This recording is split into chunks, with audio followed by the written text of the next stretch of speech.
If you came from the short version of the story, this is everything I left out. Settle in. I want to explain what I mean by narrating because it sounds stranger than it was at first.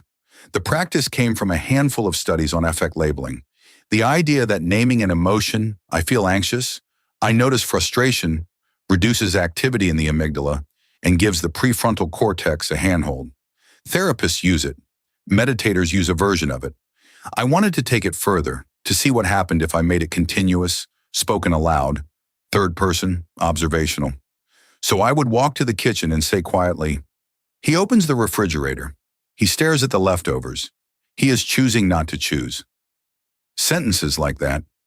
The first few days, I felt like I was doing improv comedy for an audience of zero. My roommate heard me once through the wall and knocked to check I wasn't on the phone. I wasn't. I told him it was a journaling thing, which wasn't entirely a lie. He let it go. By the end of the first week, I had stopped feeling ridiculous about it. Something was actually working. I had a difficult call with my mother on day 6, the kind that usually leaves me irritable for an evening. And while she was mid-sentence, I found myself quietly noting, he is listening. He notices a tightening in his shoulders. He is choosing not to interrupt. And I didn't interrupt. The irritability afterward was shorter, more manageable, like a weather system that passed through on its way somewhere else. I logged this as a success.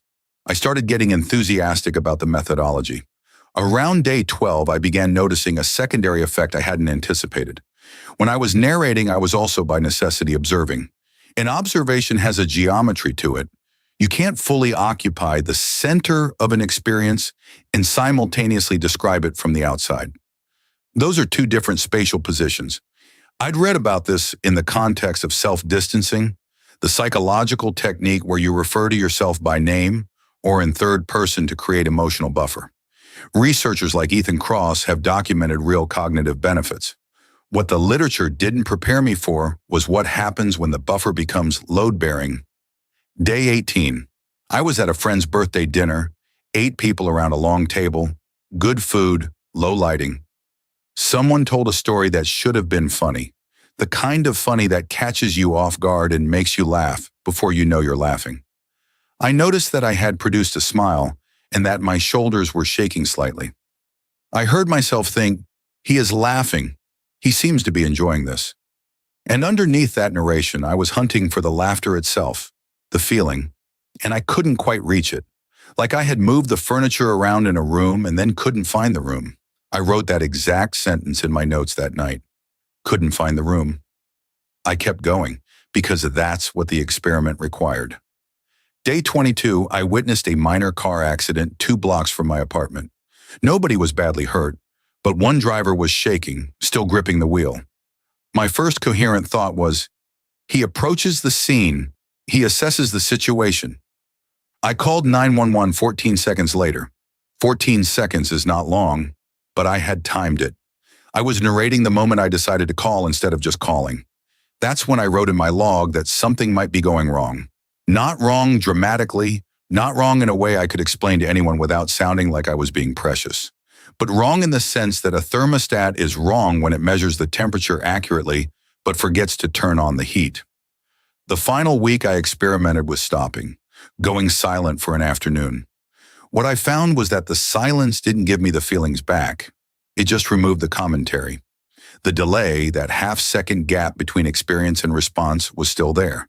It had been installed at a level below language.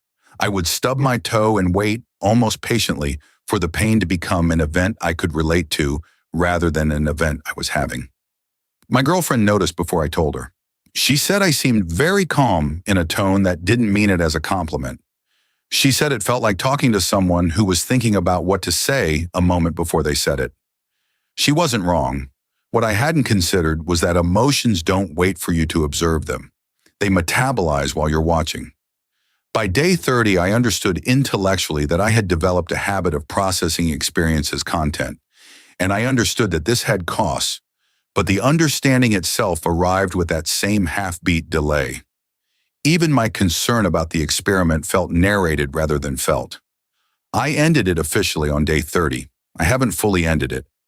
I catch myself describing my own actions in the third person sometimes when I'm alone.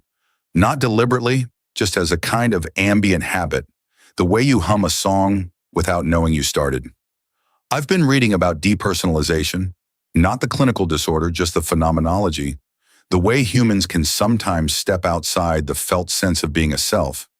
It doesn't describe what I have exactly.